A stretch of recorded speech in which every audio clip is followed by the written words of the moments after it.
Hello guys, gagawa po ko ng waraena lunch namin for today.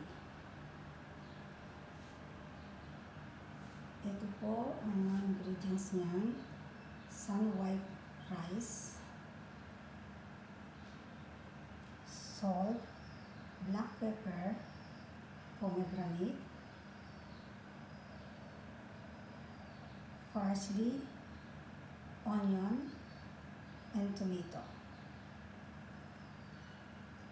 Ibababad mo po muna ng 30 minutes sa tubig yung sun white rice. Hot water po. Ito naman po yung vine leaves. Grape leaves po yan. Yan.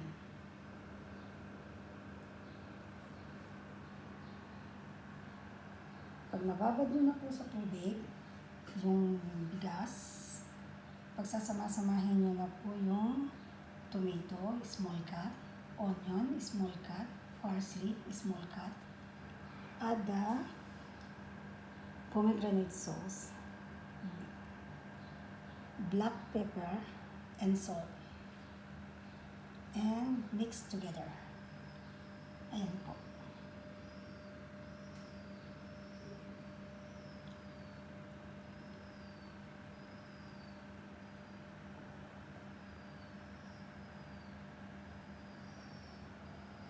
Ayan po yung grape leaves. Ang mahal po niyan. Mas mahal pa po ang grape leaves kaysa sa ubas. Sa atin, hindi pinapansin ang dahon ng ubas.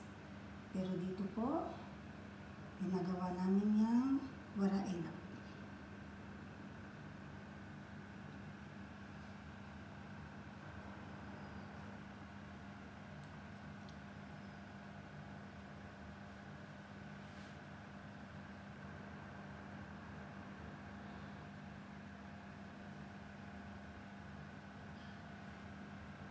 Gagawin ko na po yan. Just a minute.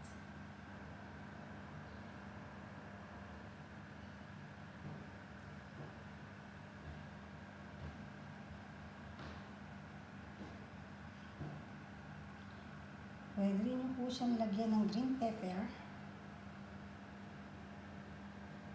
para po mas malasa yung rice.